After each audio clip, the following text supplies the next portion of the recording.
लड़के की हत्या अपने हाथ से की हुई और माँ रोटी बना रही है, रो नहीं रही है, कहीं गुरुदेव को बेरा ना पट जा, ज्ञान ना हो जा और ये भोजन नहीं पाओगे, हम पापी जीवों का उद्धार नहीं होगा।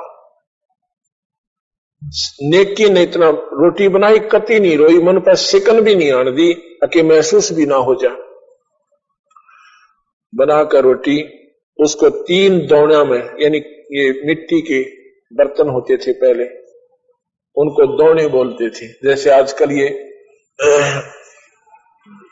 ये पत्तल चल पड़ी ना, उसमें लोहे के मिट्टी के दौने होते थे, कसोरे से होते थे, कौली टाइप। उन 3 दौनों में वह सारी सब्जी बना, रोटी राटी बनाकर दर दी। कबीर साहब ने कहा कि इनको 6 जगह कर दो, इसको प्रसाद बना के और सारे इकट्ठे खाएंगे।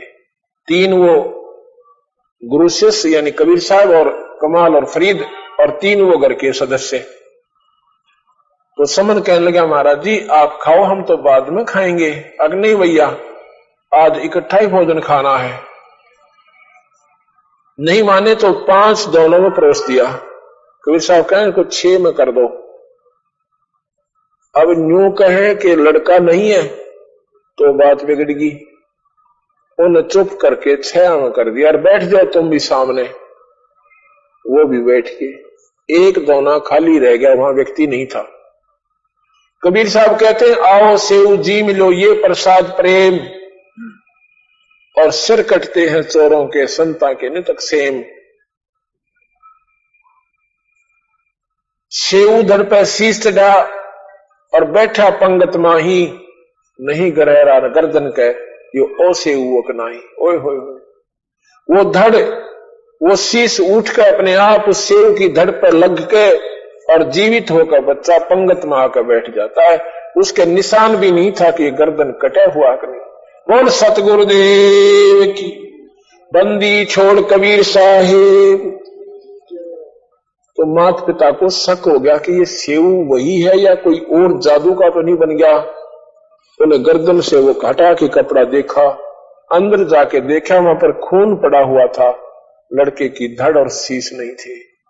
चरना मगर का फूट फूट करो परे, ए परवरदिगार आप कैसे आना हुआ, इस तुष्ट जीव के ऊपर क्यों कर रहम किया। कहने लगा, भाई आज के बाद तो 1 नंबर का सेठ होगा इस नगर में। उसके बाद वो सम्मन 1 नंबर का रईस आदमी बन गया और उनकी मुक्ति भी बन गई। बोल सतगुरुदेव की जय। बंदी छोड़ महाराज की जय। तुम कर दो पल में पारे हो जा रजा तेरी, तुम ओ रजा करी महाराज हो जा तेरी, महाराज हो जा रजा तेरी, तुम करे दो पल।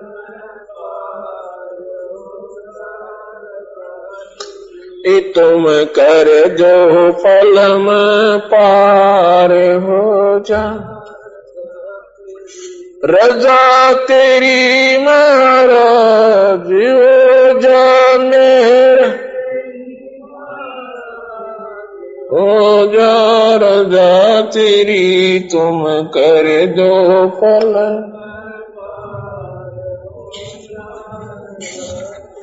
काल कष्ट से जीव दुखी, सुन मन तुमरे तरस आया कुनु।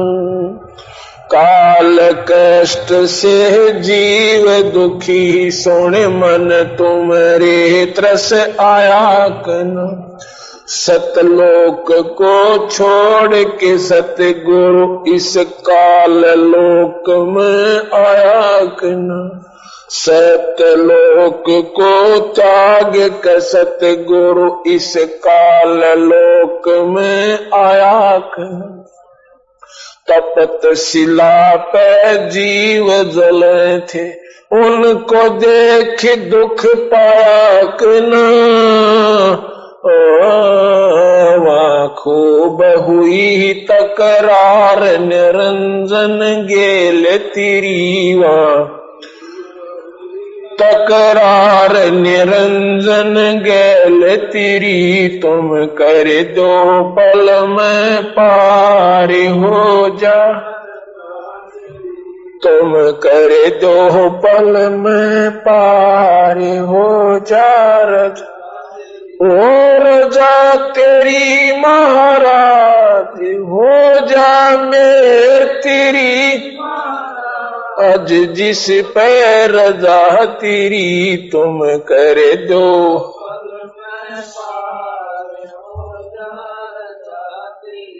तुम कर दो मैं पार हो। प्रथम आए ब्रह्मा लोक में, ब्रह्मा जी समझाया कि ना, विष्णु जी को शरण में लेके चरणों में लाया कि ना, शिव शंकर को शिष्य बना के ये सोहम नाम सुनाया कि ना, खूब हुई जयकार पहुंचे शिवपुरी थारी, खूब हुई जयकार शिवपुरी, तुम कर दो पल में पार हो जा, तुम कर दो पल में पार हो जा, ओ रजा तेरी महाराज मेरे तेरी महाराज हो जा, रजा तेरी तुम कर दो,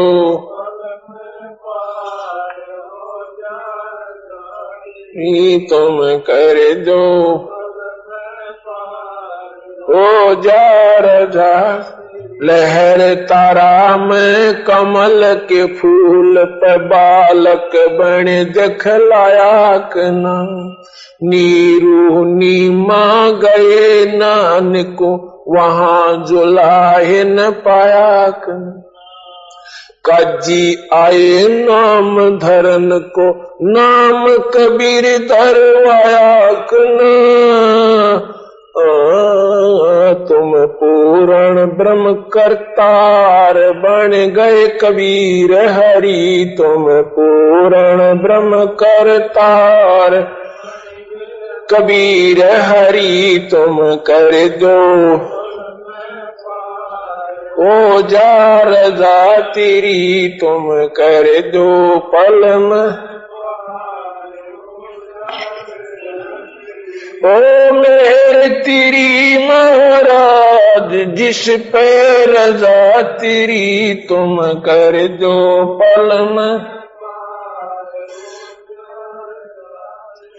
मथुरापुरी में धर्मदास को आके आप चेताया कना, कर्म कांड में उलझा प्राणी सतमार्ग दर्शाया कना, एक ब्रह्मांड 21 युवराज काल का नो सुन के धड़का खाया कना,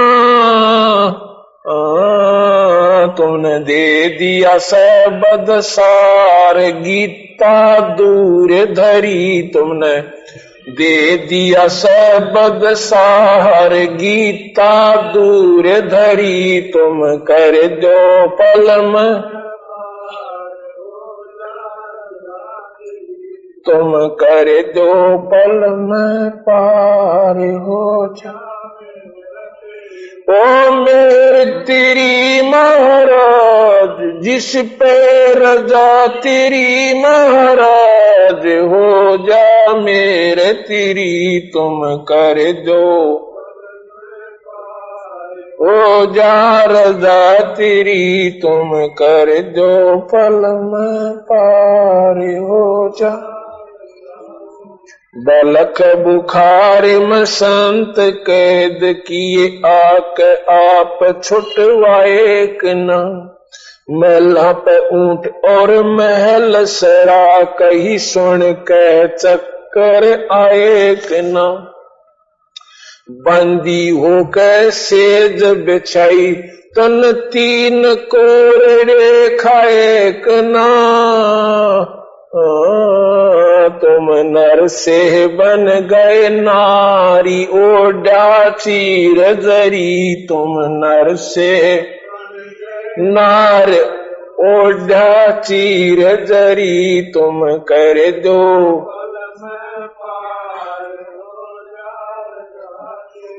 तुम कर दो पल में पार। ओ मेरे तेरी महाराज हो जा महाराज जिस पे मेरे तेरी। तुम कर दो पल। रामानंद योग में उलझे उस होकर सुलझाए कि ना। सुपच सुदर नीरु निम सुपच सुदर्शन पश को शरण में लेके अपने वचन निभाए कि ना। नीरु निमा उसके माता पिता थे वो बेटा बन मुक्ता एक ना। जीवा दत्ता की सूखी डार कर दी हरी भरी। जीवा दत्ता की सूखी कर दी हरी भरी। तुम कर दो हो जा रजा तेरी। तुम कर दो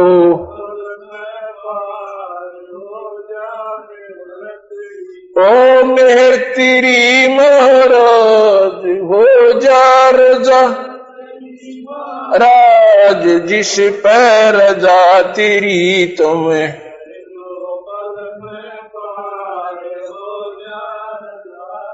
गरीब दास गए गऊ चरावण दूध के प्याले पिए कि ना। छोड़ानी में ग्रंथ की रचना कर न्यारे भेद दिए कि ना। राम देवानंद संत तुम्हारे अपनी शरणा लिए कि ना। दिया राम पाल उधार देख शब्द जड़ी। दिया राम पाल देख शब्द जड़ी। तुम कर दो फल में पार तेरी। तुम कर दो पल में पार। और जा तेरी महाराज हो जा थारी महाराज जिस पर जा तेरी। तुम कर दो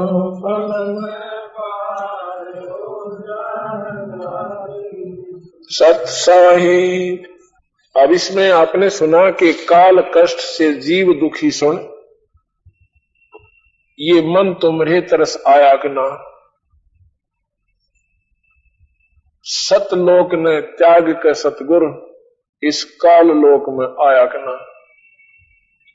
तपतशला पर जीव जड़े थे उनको देख दुख पाया कि ना। वहां खूब हुई तकरार निरंजन गेल तेरी।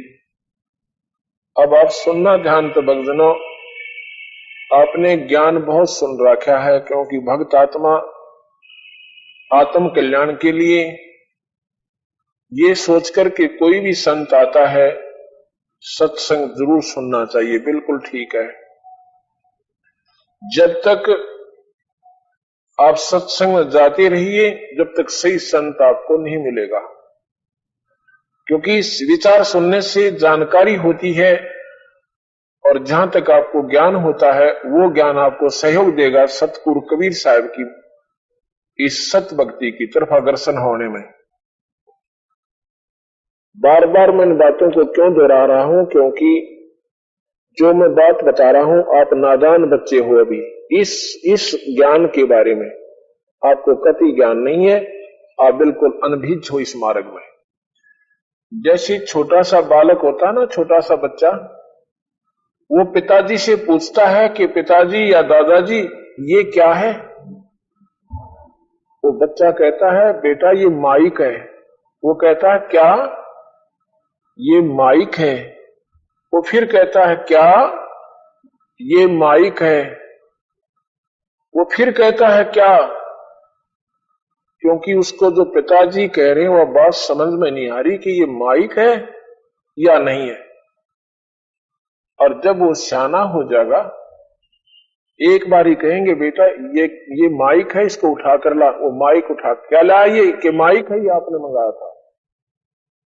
तो आज आप जो है एक क्या शब्द है आपके पास, मैं जो बता रहा हूं आपको ये लगेगा क्या ऐसा होगा, आपके नहीं जचेगी। फिर सुनना, फिर सुनना और फिर सुनना। इसको कई बार सुनने से आप सियाने बन जाओगे। और फिर मैं जो भी बात कहूंगा आपको सच होगी, क्योंकि ये शास्त्रों पर आधारित है। जो माइक पर मैं बोल रहा हूं इसका एक एक अक्षर का जवाब देना होता है। ऐसे नहीं कोई उठपटांग मार दे यहां का। एक भी शास्त्र से बाहर बात नहीं होगी, शास्त्र आपको मानने पड़ेंगे। शास्त्र ये भी है कबीर साहब की वाणी, कबीर सागर शब्दावली बीजक। और शास्त्र ये भी है गरीबदास जी ने ज्यों का तो वर्णन किया हुआ है, जिसमें रामायण महाभारत गीता भागवत और सतलोक की महिमा। और शास्त्र ये भी है गीता जी, वेद और पुराण, सुख सागर, महाभारत, रामायण, ये भी शास्त्र है। इन शास्त्रों के अंदर ये बातें जो मैं आपको बता रहा हूं, और इनसे बाहर जो है वो अब बता रहा हूं। इनसे बाहर वो क्या चीज है वो बता रहा हूं आपको, कि आपने गीता जी में सुना है कि मैं काल हूं भाई और सब जीवों को खाता हूं। जब भगवान इसी बूंदी सकल में जिसने देखन ते कालजा दड़के और वो सबको खा रहा है, देवताओं को भी खा रहा है, ऋषियों को भी खा रहा है। और अर्जुन कह रहा भगवान आप तो ऋषियों को भी खा रहे हो जो आपके गुणगान कर रहे हैं। वो कहता अर्जुन मैं ना छोड़ूं एक ने, क्योंकि मैं काल सुबाई और सबको खाता हूं। और उस काल की आप पूजा कर रहे हो। काल हमें खावर उसी को पूजन, देवता उसके गुणगान करें और उसको भी बख्श नहीं रहे। वो काल कैसे खाता है? ये शरीर नहीं खाने का, ये तो खोखा है, कवर है।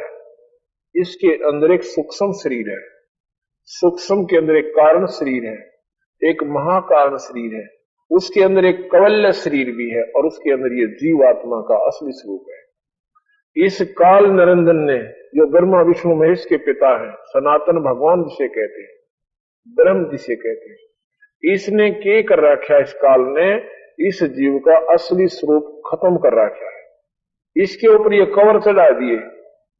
इसका असली स्वरूप है 16 सूर्य का प्रकाश, यानी इतनी रोशनी है इस जीवात्मा की। लेकिन इसके ऊपर अपनी जो कारीगरी था, इसने अपने वो सूक्ष्म शरीर में लाकर छोड़ दिया। उस सूक्ष्म शरीर को फिर कभी कुत्ते के शरीर में प्रवेश कर देता है, कभी गधी बना देता है, कभी गधा बना देता है, और ऐसे इसका सिस्टम चलता रहता है। ये 1 लाख जीव खाता है रोजाना।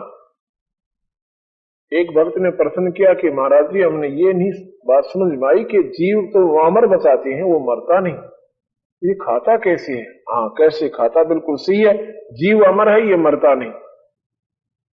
इसके अंदर जो खोखे में, इस कवर में एक शरीर जीव है, और वो सूक्ष्म शरीर के अंदर है। इसके अंदर सूक्ष्म शरीर है, और ये जो इसके माध्यम से आटा, ये नमक, मिठाई खाते हैं, शराब पीते हैं, बीड़ी पीते हैं, मांस खाते हैं, गंदी व्यसन देखते हैं, गंदे फिल्में देखते हैं, तुच्छ विचार करते हैं, इनका एक समावेश बन जाता है। इस शरीर के अंदर जो आवश्यक चीजें हैं, जैसे मांस बन गया, हड्डी की वृद्धि के लिए काम आया भोजन, और बाकी खून बना, नाड़ियों की वृद्धि बनी, बाकी त्वचा बनी, इसकी सारी व्यवस्था। उसके बाद एक और मैटर बनता है, जैसे इसमें खून न्यारा बनता है, वीर्य न्यारा बनता है, यानी और इसी प्रकार उनका भी एक और सूक्ष्म चीज बनती है। वो सूक्ष्म शरीर के ऊपर जाकर वो वासना जो हम सारे वर्ष जन्म ये खट्टे मीठे पदार्थ खाकर इस शरीर के माध्यम से, तो उसके ऊपर एक लेपन बन जाता है। किसके ऊपर? सूक्ष्म शरीर के ऊपर। उस सूक्ष्म जब ये शरीर छूट जाता है, 1,00,000 जीव सीधे तपकशिला पर जाते हैं, उस निरंजन के लोक में जाते हैं। कहते हैं 13 दिन इस व्यक्ति जीव का मालूम नहीं होता ये कहां है, इसलिए इसकी कोई 13वीं मनाता है, कोई 17वीं मनाता है। उस 13 दिन के अंदर ये पहले तपकशिला पर भुना जाता है, उसके बाद फिर ये न्यारे न्यारे मंडलों में से गिरता पड़ता आता है। 13वें दिन ये धर्मराज के सामने होता है।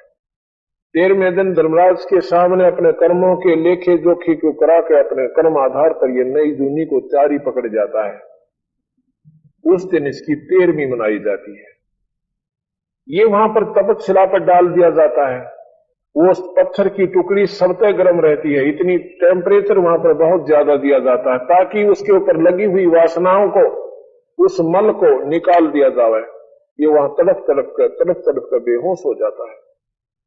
इसको याद भी नहीं रहता मैं कौन था और कहां था। जब ये उसमें से ऊपर का वो सारा माल निकल जाता है गंदा, जिसने वो निरंजन भगवान खाता है। 1,00,000 जीवों का जीव मरता नहीं, पर मन से बुरी हालत हो जाती है। फिर ये आकर के अपना लेखा जोखा करा के 84 के ये दंड कर्म दंड ये अलग है, 1,00,000 जीवों का आहार वो काल न्यारा करता है। एक समय की बात है, धर्मदास जी ने पूछा कि हे भगवान, हे कबीर भगवान, हे पूर्ण ब्रह्म, आप क्यों कैसे आना हो गया आपका इस गंदे लोक में? कहता है मैं क्या बताऊं भाई, ये सभी आत्माएं मेरी हैं, यहां पर जितनी भी जीव आत्मा ये मेरी हैं, ये सब सतलोक में रहती थी, ये इस काल के चुंगल में आ गई, इसने इनको बहका लिया, अट्रैक्शन कर ली, अपनी तरफ अट्रैक्ट कर लिया। ये नादान आत्मा अपनी मर्जी से इसके साथ आ गई और अब इनका सारी दुर्गति कर रखी है। किसी को कुत्ता बनाता है, किसी को सूर बना के बिष्टा खिलाता है, और मनुष्य जन्म में भी कोई जीव सुखी नहीं है, न देवता सुखी है, ब्रह्मा विष्णु महेश भी सुखी नहीं है। तो कहते हैं फिर क्या हुआ मालिक, कि जब ये तपस्या के ऊपर ये जीव जल रहे थे, वहां पर इनको भूना जा रहा था, ये रो रो कर पुकार रहे थे कि हे कोई भगवान है तो हमारी रक्षा करो, हे परमात्मा हम यहां क्यों कष्ट पा रहे हैं। उनके दुखों को सुन तब आई धर्मदास, मैं उस स्थान पर आ गया जहां पर वो जीव जल रहे थे।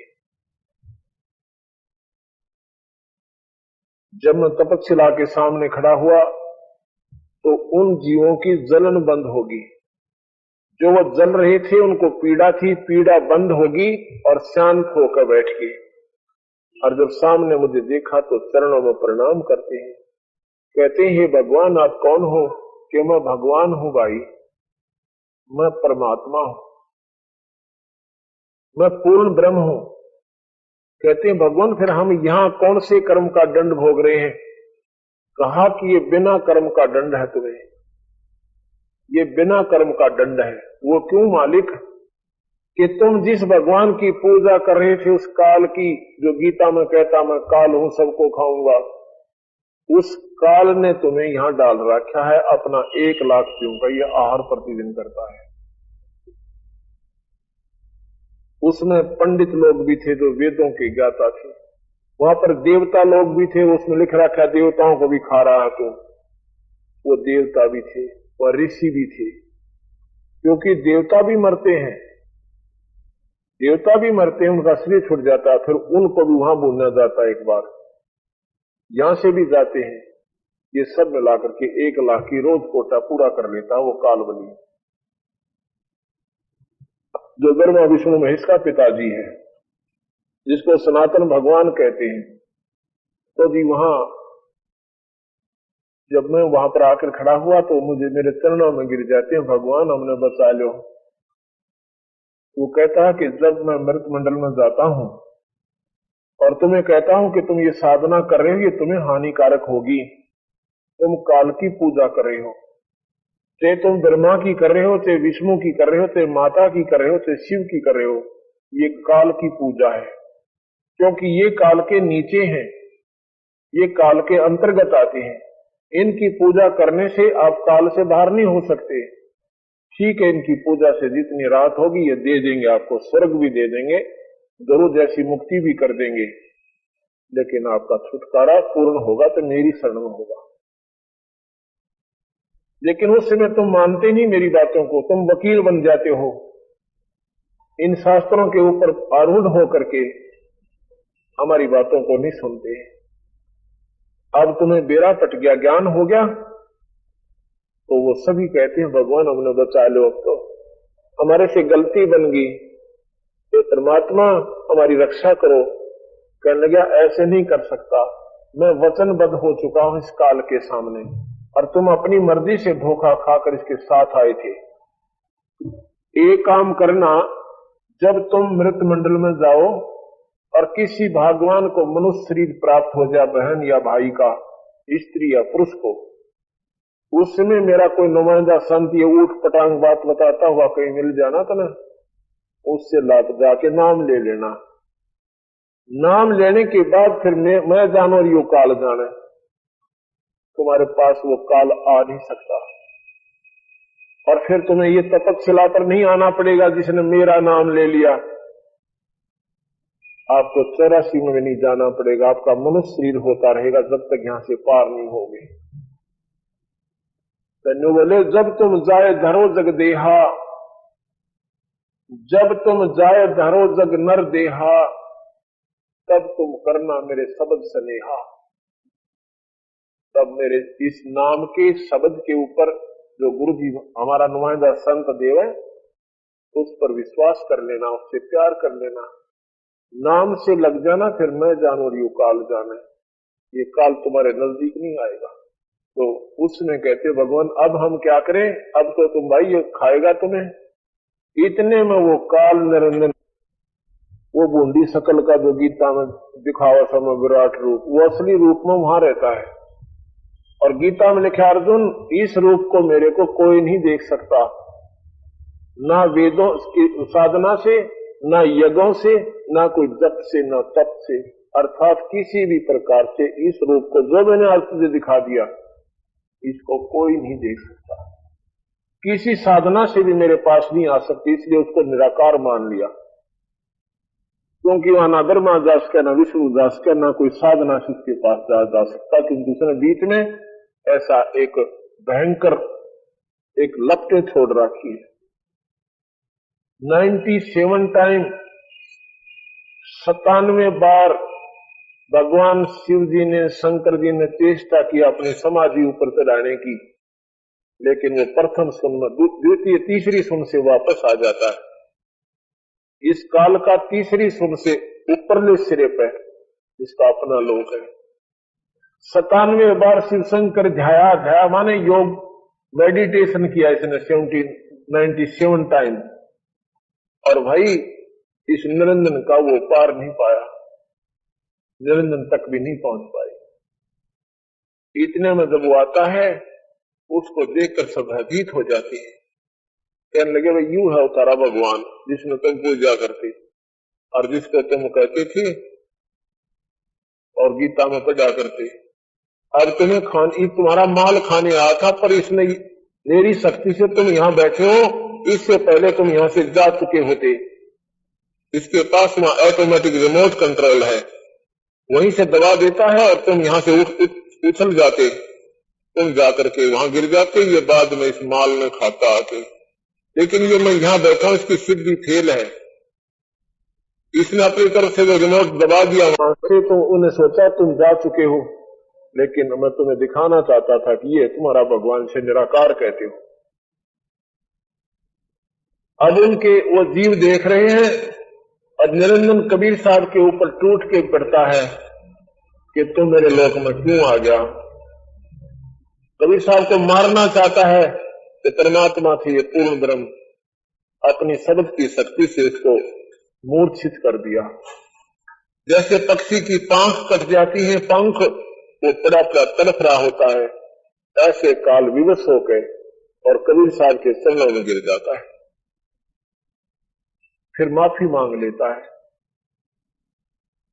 और कहता है कि मेरे से अनजानपने में आपके साथ गुस्ताखी मैंने कर दी, आप मुझे माफ कर दो। कर दिया माफ। वो जीव वहां से उड़ा दिए, वो चले गए। अब कहता है, कबीर साहब से पूछता है काल के, आप कहाँ जा रहे हो मालिक? कि मैं मृत मंडल में जाऊंगा, इन तीनों लोकों में तेरी पोल काट खाऊंगा। मैं बताऊंगा कि जिसकी तुम पूजा करे ना जान, ये तुम्हें रोज खाएगा, 1 लाख का आहार रोज करता है। तुम्हें असली भगवान का मालूम नहीं, सतलोक में रहता जो पूर्ण परमात्मा, जहां से ये निरंजन भी आया था, जहां से ब्रह्मा विष्णु महेश भी आए थे, और जहीं से तुम आए थे, ये माता आई थी, उसकी पूजा करो। तो कहने लगा भगवान ठीक है, आप बेशक अपना मार्गदर्शन करना, पर मैं एक प्रार्थना करना चाहता हूं आपसे। अब करो कि वचनबद्ध हो जाओ।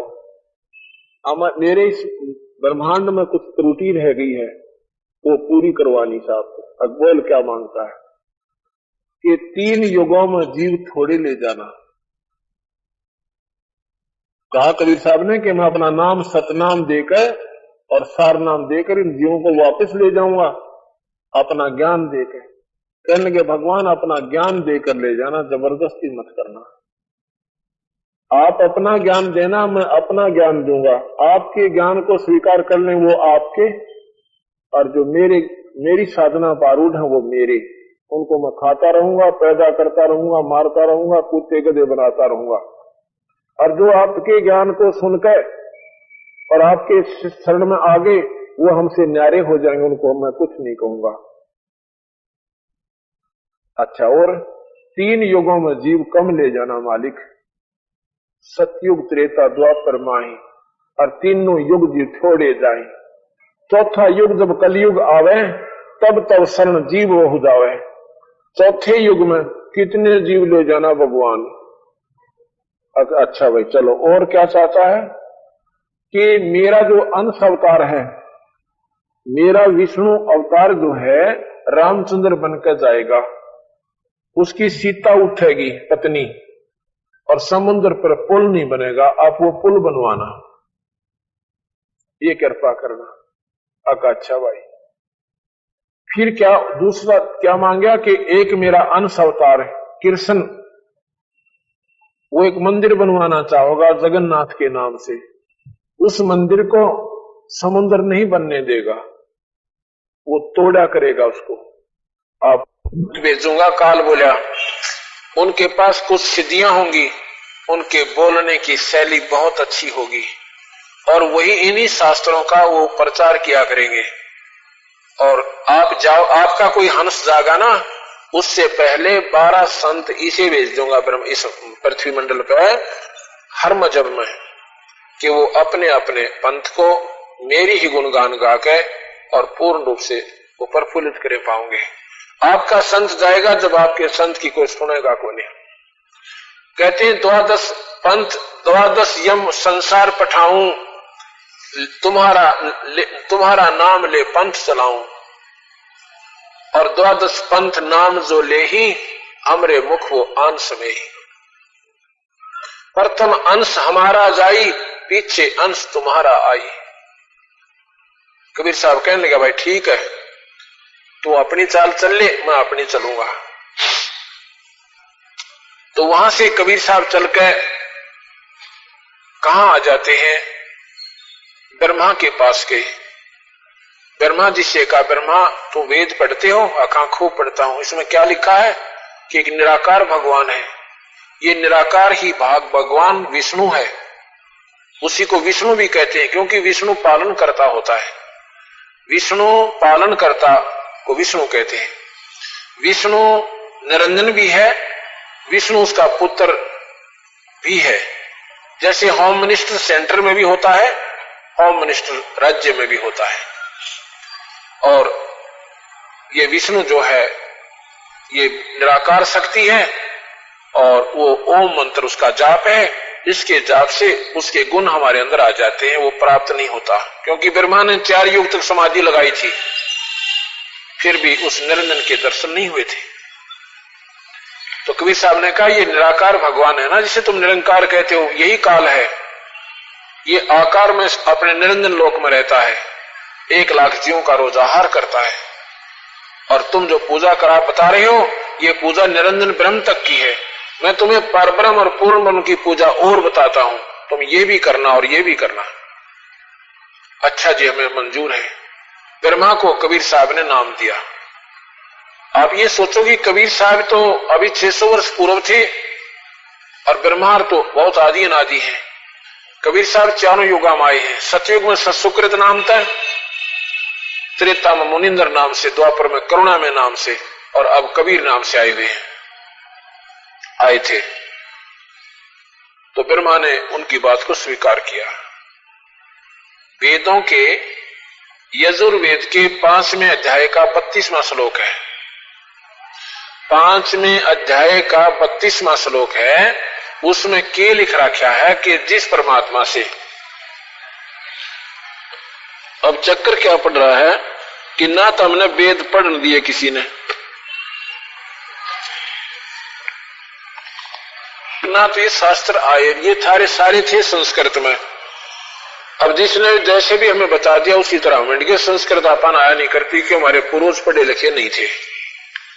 ये चंद लोग पढ़ा करते हुए अपनी गिटमिट करके और सच्चाई न छुपा के और अपने हिसाब से सेटिंग कराया करते। 5वें अध्याय का 32वां श्लोक यजुर्वेद, इसमें लिखा है, हे जगदीश्वर, जिस कारण आप कांतिमान हैं, खोटे चलन वाले जीवों के शत्रु व कांत परजय हैं। बंधन के शत्रु, बंधन के शत्रु यानी बंधन काटने वाले, हम उनको बंदी छोड़ कहते हैं।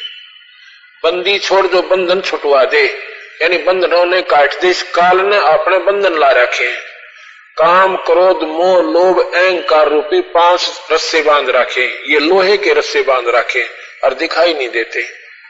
इन बंधनों को कबीर साहब काट के और सतलोक ले जाते हैं। ये काम क्रोध मोह लोभ अहंकार भगवान शिव जी से भी ना कटे। मैंने आज सवेरे बताया था, बेशक आप महसूस करते होंगे कि ये भगवानों की बुराई करते हैं। मैं कतई नहीं बुराई करता, आपको अवश्य लग रही होगी। भगवान शिव जी मोहवश अपनी पत्नी पार्वती के कंकाल ने लिए घूमता रहा 10,000 वर्ष तक। इस मोह में इतनी ताकत है, इतना गजब रस्सा बांध रखा है। और जहां आशा तहां बासा हुई। अगर हमारी यहां किसी प्राणी में मोह रह गया तो हम उसी के पास फिर दोबारा, चाहे कुत्ते रूप में आवे चाहे गधे रूप में आवे। जैसे आपने सुना होगा, एक ऋषि तपस्या करा करता,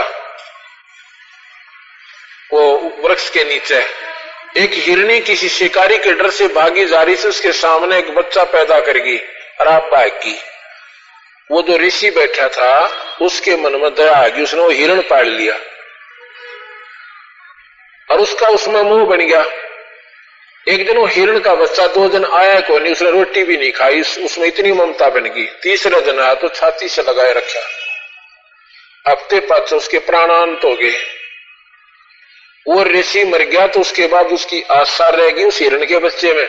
वो फिर हिरणी का पैदा हो गया और उस हिरण के लिए खेलता अंडा, यानी वहां ममता, उस मोह ने वहां उसको वहीं रख दिया और भक्ति फेल कर दी। ऐसे भगवान शिव के अंदर वो मोह वश होकर और अपनी पत्नी के कंकाल न लिए हुए फिरता रहा। भगवान विष्णु ने सुदर्शन चक्र से जब काटा, जब उसका पीछा छूटा, यानी इतना मोह इसके अंदर, इतना बंधन है। ये बंधन आपने भी नहीं काट पाए, आपके नहीं काल काटने देगा इनके माध्यम से। ये वो भगवान काटेगा जो सतलोक में रहता है, वो सतपुरुष कबीर भगवान है। इसमें लिख रहा क्या है, इसका असली मतलब है वो कबीर नाम का परमात्मा जो सतलोक में रहता है, वो बंधनों का शत्रु है। इसमें इसके अनुसार मैं आपको सुनाता हूं। खोटे चलन वालों जीवों का शत्रु कांत प्रजय व बंधनों के शत्रु तारादि तंतुओं के विस्तार करने वाले। बंधन के शत्रु यानी बंधन काटने वाले, बंदी छोड़।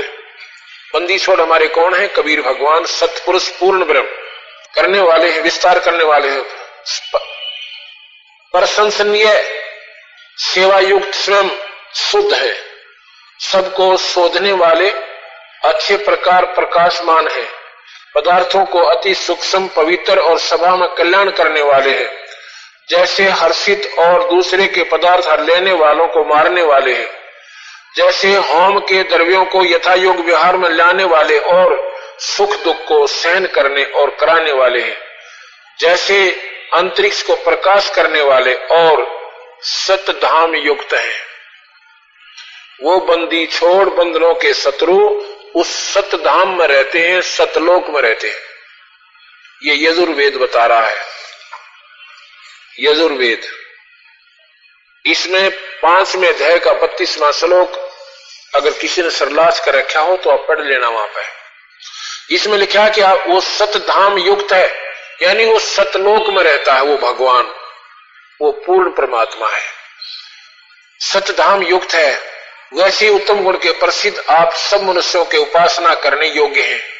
आप ही यानी वो सतलोक में रहने वाले पूर्ण परमात्मा, वो सतपुरुष कबीर भगवान, आप ही सभी जीवों के उपासना करने योग्य हैं, ऐसा हम मानते हैं। ये वेद बताता है। और गीता जी में लिखा उस परमात्मा की शरण में जा अर्जुन। वो परमात्मा कितना आ गया भाई, जब भगवान पहला कह रहा है मेरी पूजा कर लो। उस परमात्मा की शरण में जा अर्जुन, तेरा फिर जन्म मरण नहीं होगा। और उससे यह सारी सृष्टि का विस्तार हुआ है। वही सभी जीवों का पालन करता, वो सभी जीवों का पैदा करने वाला, और वो सभी का रक्षक है। वहां जाने के बाद तेरी फिर जन्म मरण नहीं होगा। तो वो परमात्मा कबीर भगवान है, सतपुरुष है। उसके बाद ये विष्णु जी के पास आए, विष्णु जी को भी समझाया। विष्णु सतोगुणी बहुत है, ध्यान से बात सुना और कबीर साहब से नाम ले लिया। ये आपने सारी उठ पटांग बातें लगेंगी मेरी कि अच्छा महात्मा यूं नौका कबीर साहब से शिव जी ने भी नाम ले लिया और विष्णु जी ने भी उपदेश ले लिया और ब्रह्मा जी ने भी बातों को मान लिया। हाँ, नो की नो है, सच्चाई है ये। तो फिर शिव जी के पास आए। शिव जी भक्ति में बहुत उत्तम स्थान रखते हैं और बहुत दयालु देवता है। भगवान शिव ने भगवान कबीर साहब की बहुत पूजा की, बहुत सेवा की, आदर सत्कार बहुत सबसे ज्यादा किया। और फिर उनको भी यही बात बताई कि महादेव तुम काल के अधीन हो, ये काल तुम्हें नाच नचा रहा है, तुम हमारी शरण में आओ, हम तुम्हें यहां से निकाल देंगे। उन्होंने भी नाम ले लिया। हम 3 स्टेज में नाम देते हैं। प्रथम स्टेज में देते हैं ब्रह्मा विष्णु महेश की उपासना, जो आपने करनी चाहिए थी, कर नहीं रहे, जो गीता के अनुसार है, जो शास्त्रों के अनुसार है, जो पार्वती ने मंत्र जाप किए थे। 5 नाम पार्वती को दिए थे भगवान शिव ने। वो 5 नाम हम आपको देंगे पहले, क्योंकि आप चौथी मुक्ति योग उससे बनोगे, आपकी बीए हो जाएगी। उसके बाद हम नाम देंगे आपको पारब्रह्म का, ये ब्रह्म तक की उपासना होगी आपकी। फिर हम पारब्रह्म का मंत्र देंगे और फिर उस पारब्रह्म की, जैसे आपने बीए करी फिर एमए बन गई आपकी। और फिर हम आपको तीसरा जो नाम देंगे, सतनाम या सार नाम देंगे, उससे आपकी नौकरी लग जाएगी, अर्थात आपका काम बढ़ जाएगा, आपका छुटकारा होगा। कबीर साहब प्रथम स्टेज का मंत्र तीनों को देकर आ जाते हैं। दोबारा जाते हैं दूसरी स्टेज का नाम देने के लिए, तीनों मुकर जाते हैं, क्योंकि वो काल अंदर से सूक्ष्म रूप में प्रवेश करके उनकी बुद्धि को बदल देता है। तो भगवान ने सोचा कि अभी ये मानेंगे नहीं। फिर भी उनको कहा कि बच्चों ये जाप आप करते रहिए, ये मंत्र जाप करते रहिए, इनसे तुम्हारी भक्ति शक्ति बनी रहेगी और जो है ना तुम्हारे काम सुचारू बने रहेंगे। उसके बाद भगवान कबीर साहब जो है नीचे आते हैं इस पृथ्वी लोक पे, अपनी शक्ति से। ऊपर से एक आकाश से प्रकाश का गोला आया, लहर तारा तालाब है बनारस के अंदर, उसमें बहुत पानी फैला हुआ था कमल के फूल खिले हुए थे, कमल के फूल के ऊपर आकर एक बच्चे का रूप धारण कर लिया। ये कथा कल सुबह सुनाऊंगा। बोल सतगुरुदेव की जय। सत साहिब। जैसा कि कल के सत्संग में भक्तात्मा सुन रही थी कि कबीर साहब ने ब्रह्मा विष्णु महेश तीनों को उपदेश दिया।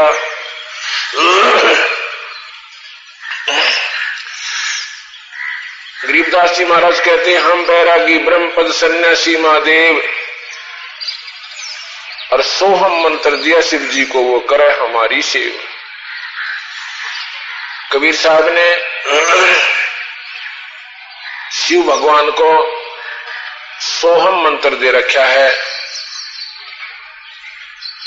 और वो कबीर भगवान की यानी गुरु रूप में पूजा करते हैं।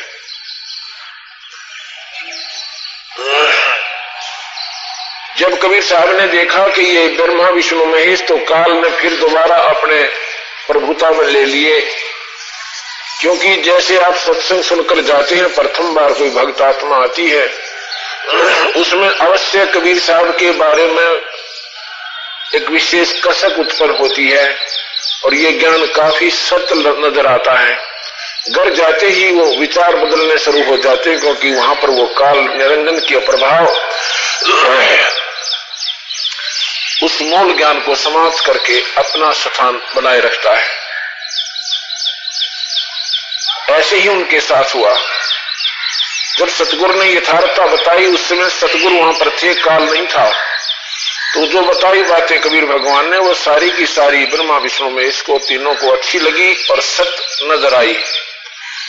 लेकिन साहब के आने के बाद वो काल वहां पर गुप्त रूप में पहुंच जाता है, मन में स्व उथल पुथल करता है और कहता है कि ये कुछ नहीं है, तो हमारे पास ये शक्ति है, तुम्हारे पास ये शक्ति है, अपना काम संभालो, वो कर लो, ठाठम ठाठ। तो वो फिर विचलित हो गए। उसके बाद कबीर साहब ने यहां मृत मंडल में आने का विचार किया। जब वो कलयुग में आए, उस समय एक बनारस के अंदर, बनारस कहो, काशी कहो, वाराणसी कहो, इसके 3 नाम हैं भिन्न भिन्न।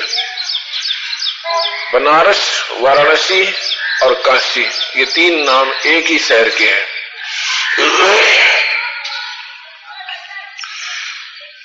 तो काशी के अंदर एक लहर तारा तालाब है। लहर तारा उसका नाम क्यों पड़ा? क्योंकि काशी के साथ से गंगा बहती है। गंगा का पानी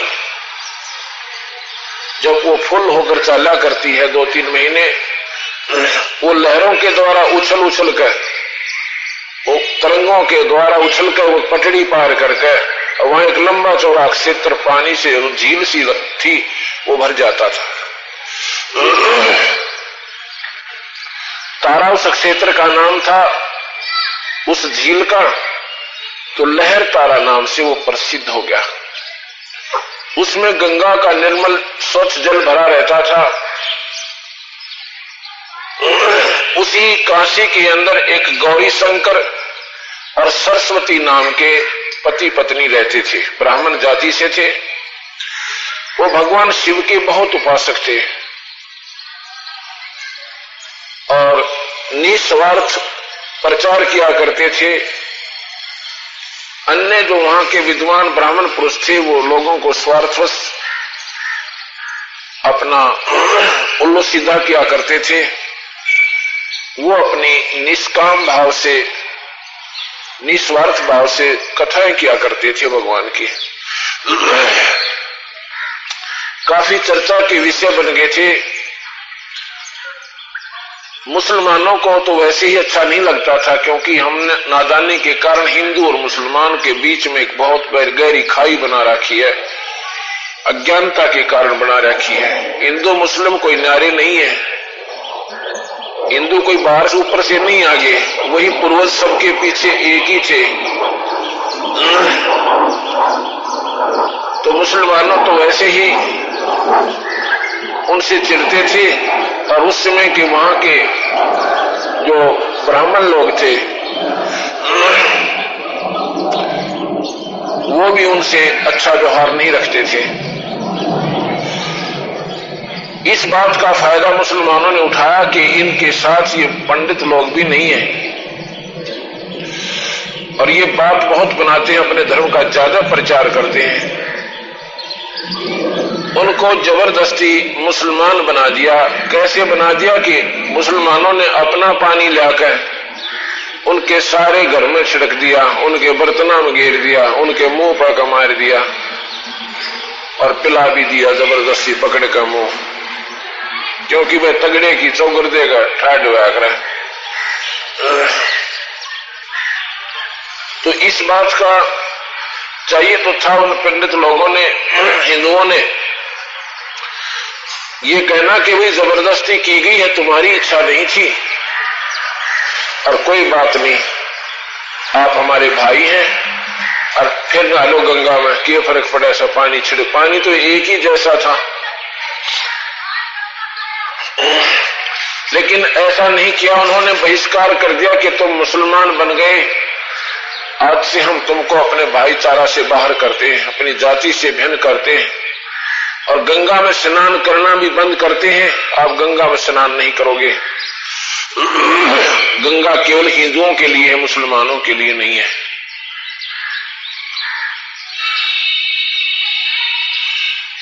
अब उन्होंने क्या सोचा कि अच्छी बात फंसी है, तो हम सुबह सुबह स्नान करने जाते थे, अच्छा घूम आते थे, भगवान का चिंतन बैठकर किया करते थे। ये तो बात बड़ी बिगड़ी, अपनी किस्मत को कोस रहे हैं और परमात्मा के चरणों में रो रहे हैं। उन्होंने क्या किया, अपने घर पे खड्डी लगा ली और कपड़ा बुनने का कार्य शुरू कर दिया कि भी कुछ रोजी तो करना ही पड़ेगा। पहले तो कथा कर देते थे, सवता कोई अपनी इच्छा से 10 रुपये दे जाता तो उसको भोजन में प्रयोग कर लेते थे और बाकी को ऐसे ही प्रचार में लगा दिया करते थे। उनका स्वभाव था ऐसा। जब उन्होंने देखा कि और साधन रहा नहीं तो उन्होंने अपना कपड़ा बुनने का काम शुरू कर दिया। तो जी जिससे उनको जुलाहा कहने लगे, क्यों जैसा कोई काम करेगा उसको वैसे ही उसी नाम से पुकारा जाता है, उसकी वो जाति बन जाती है कर्म आधार पर।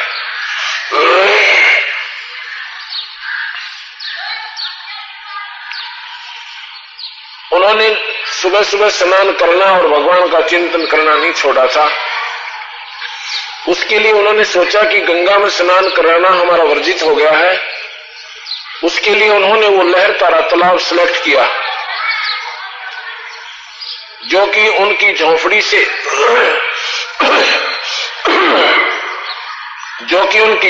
से लगभग 4 किलोमीटर की दूरी पर पड़ता था। दोनों पति पत्नी, उनके कोई संतान नहीं थी, आयु भी उनकी लगभग 40 वर्ष हो चुकी थी, उनकी कोई संतान नहीं थी। वो दोनों जने अपना भगवान के चिंतन में और जाते जाते ईश्वर चर्चा करते हुए लहर तारा तालाब में स्नान करके वापस आ जाते थे। एक दिन की बात है, जेठ उतरते की पूर्णिमा, ज्येष्ठ मास जब समाप्त होता है, जो पूर्णिमा आती है, पूर्णिमा माने पूर्ण महीना होता है, उस दिन जेठ पूर्ण हो रहा था। उस दिन वो जा रहे हैं स्नान के लिए ब्रह्म मुहूर्त में। ब्रह्म मुहूर्त होता है सूर्य उदय होने से 1.5 घंटा पहले।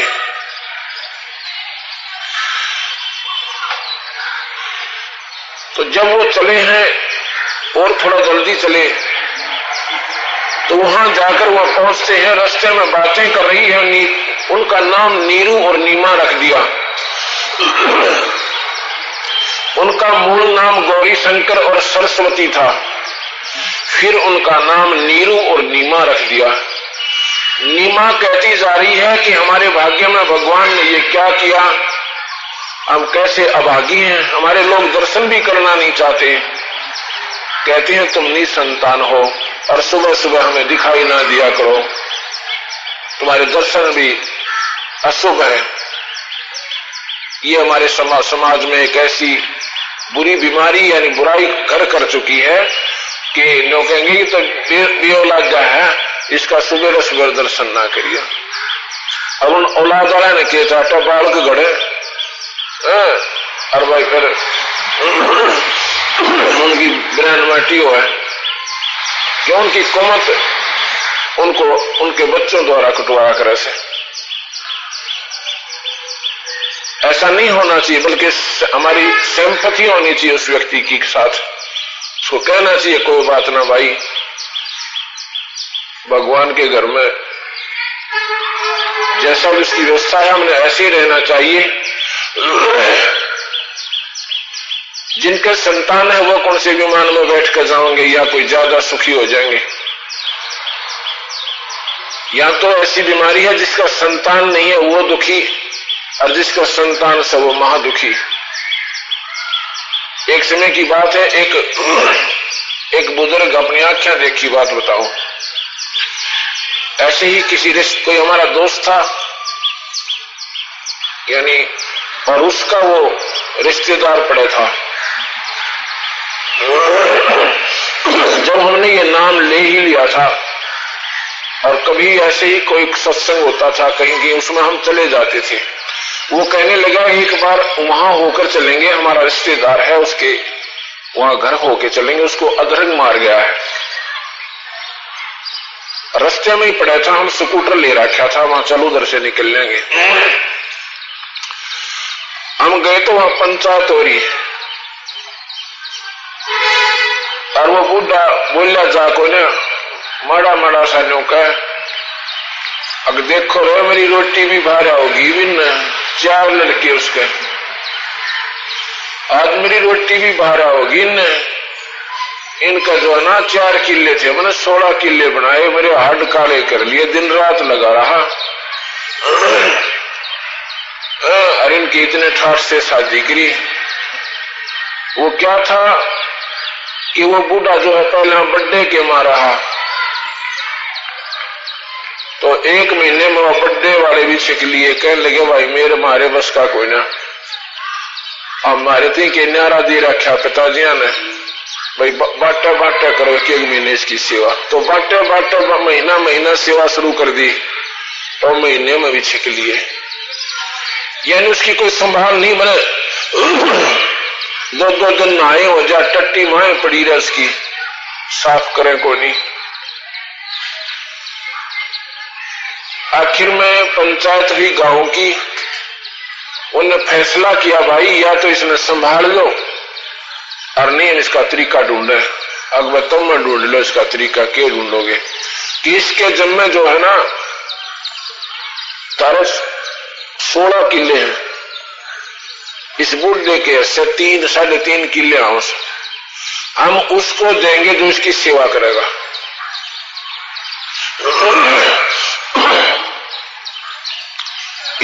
इस बात के ऊपर जो तीसरे नंबर का बेटा था वो राजी हो गया, ठीक है हम कर देंगे सेवा।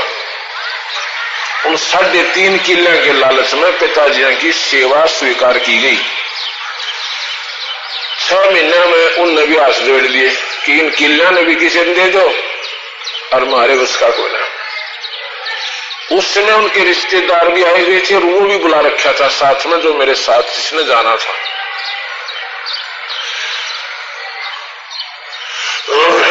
तो उसमें क्या फैसला किया गया कि अभी 3.5 किले पंचायत वो होगी और ये को नौकर छोड़ देंगे इसके ऊपर। तो उसके बाद और भी शाने थे, उन्होंने बोला भाई नो तो बात नहीं बनेगी। वो लड़के नारे नारे समझाए भाई थारी देख के मैं बात हुई है, तुम्हारा पिताजी है, कुछ तो सोच लो। अब नुहा लड़के स्वीकार कर लें तो उनकी पत्नी आकड़ पड़ जाए, क्यों इनोवली तो तड़के निकल जाए, हमें संभालना तो मनना पड़ा सही हो। इसकी स्वीकृति से के बनेगा। तो कहने का भाव ये है, मैं तो बोला भाई तू अपना फैसला कर ले, मैं चला, मेरा तो कड़जा बैठ गया धर्म देखो, रोनता चला गया मैं सत्संग का ही देख करो। और बूढ़ा फेरे उन पोत्या नौकरे पड़े पड़े हो जा, बेटिया को गहरे कर दियो, पोत्या ही कसर रह रही, उन लाड कर, और उसकी रोटी नहीं मिल रही उसको नादान को। हम इतने गिर रखे इस काल में, मैं तो वहां से चल पड़ा, मेरा अपनी देखा जाता है। ये 2-3 चोट मेरे हृदय में तुरंत लाग गई जब मैं सत्संग में लगा, जिससे और स्पीड पकड़ गया। हमारे तो बूंदा काम सारा तो भाई वो बेटे वाले बने बैठे हैं। यही बात है कि जिनका नहीं है वो वैसे दुखी, जिनका से वो महादुखी। आप देख लेना, सुवह संबल से या 12 वर्ष विश्वास, अंत चोट खाली गई डोडे बीच कपास। हम सभी अपनी संतान को उत्तम मानते हैं, अपने बेटे ने कोई बुरा नहीं मानता। जिनके डक के मारे है ना, वो भी अपने बेटे ने लको छपो करने को ना, मारा कुछ नहीं करता, बिल्कुल ठीक से टट्टू ठीक से थारा, कब तक छुपा रखोगे इस बुराइयों को। तो कहने का भाव मेरा ये है कि यहाँ अमू लल्लो पत्तों सी करके अपना सेटिंग सी बना रहे हैं, पर ठीक ठाक कुछ नहीं से। ठीक है तो दोगड़ी भगवान कबीर साहब का नाम उसके शरणा में पड़ा रहना। और जो हो रहा है वो प्रारंभ ही हो रहा है। अच्छे बच्चे हैं तो भी उनके संस्कार से, नकम्मे हैं तो भी वो कर्महीन से, तो वो अपने ऐसे ही भोगेंगे। ठीक है, दुख में दुखी होना भी पड़े से, पर नाम के ऊपर ज्यादा आस्था रखे, इन बातों को विचार में ज्यादा रखे कि यहाँ कोई किसी का कोई नहीं। ये संसार ऐसा बताया जैसे एक तोता होता सुआ, वो एक संभल के पेड़, संभल का पेड़ बहुत बढ़िया, ऐसा लगता है जैसे बड़ा फलदार वृक्ष होगा। जब वो उगता है उसके ऊपर टकटकी बांध लेता है कि ये बड़ा होएगा, इसके बड़े अच्छे फल लगेंगे, मैं खाऊंगा। 12 वर्ष के बाद उसके फल आते हैं, वो फल इतने अच्छे होते हैं जानो इसमें बहुत अच्छा खाने का फल है, और अंत में वो पीले पीले भी हो जाते हैं। और जब वो पीले हो जाते हैं, परिपक्व हो जाते हैं, तो वो तोता न सोचे भी न खा ले, उसमें चौंच मारता है। चौंच मारते उसमें कपास होती है, रुई होती है, उसके जो है ना, वो चौंच मारा क्यों, खाने के लिए तो अच्छा जोड़ते मारा आदमी। जैसे किसी सब्जी में अच्छी चोखी मिर्च हो और खाने लगे जब तो आदमी पूरी ठोक उसमें इतनी सारी, और जब वो भीतर डाले, जब ऊपर ने मुंह करा है फिर पानी पियो से, उसने मुश्किल हो जाती है, क्या तो बात बिगड़ेगी। ऐसे जब वो चौंच मारी ना, खाने की दृष्टि से अच्छी गाइड के लिए, और वो जो उस रुई थी उसके अंदर फंसी चौंच में, उसने जान बचानी मुश्किल होगी। तो यहां कहते हैं सुवह संबल से या 12 वर्ष विश्वास, अंत चोट खाली गई व डोडे बीच कपास। तो ये ऐसा संभल कैसा रूख ये संसार है। हमने ये आस ला रखी है बुढ़ापे में सुखी होंगे, बच्चे सयाने हो जाएंगे, इनका ब्याह कर देंगे, अपना काम संभाल लेंगे। बच्चे सयाने होंगे इतने बूढ़ा मर लेगा क्यों, उसके वह सेटिंग हो ना, कदे बालक काम ठीक ना करें, कदे नो नुकसान कर दे, उड़े कुरड़े जा बैठा बैठा, और मन मन गिल गिल जाले, वो नो कहीं जाएंगे आप घर रहो पर बेटा को नहीं जा। तो ये समस्या उसका दूनी लगेगी। अच्छा, बुढ़ापे में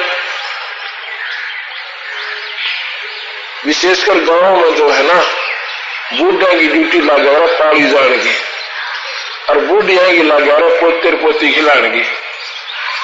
ये भी न कितना ही खिला ले, जो आओगी ना खेत में तो बहू, और पोता रोनता पाएगा, 36 मिनट डांट मारेगी, तड़किया की रोनती होगी छोरे ने, और चाहे कितना खिला रही हो और वो सूत बैठ जाए उसमें रोने का, तो उसने जान मुश्किल हो जाए अगर बूढ़ी ने अकीब रहना के कहेगी। तो ये हमारे ऊपर ऐसी बाउंडेशन है जो हमें करनी भी पड़ रही है, इनके बिना हम जा भी नहीं सकते, क्योंकि ये हमारे बंधन बन गए, हम अपने संस्कार में उलझ गए। इसका तरीका है। कहते हैं अनसाइया में बहुत पसारा रे, एक मंत्र का सारा रे। इस वक्त एक नाम का ही हिसाब है। कबीरा ये तन जावेगा, सकत उठा हर ला, कै सेवा कर साधु की, कै गोविंद के गुण गा। जब नाम आप ले रखा होगा ना, बच्चों को, अपने पोतों को, अपने दोस्तों को आप भगवान की कथा सुनाया करोगे, उनको रोएंगे ना, कथा से बलवाया करोगे, उनको प्रसन्न किया करोगे।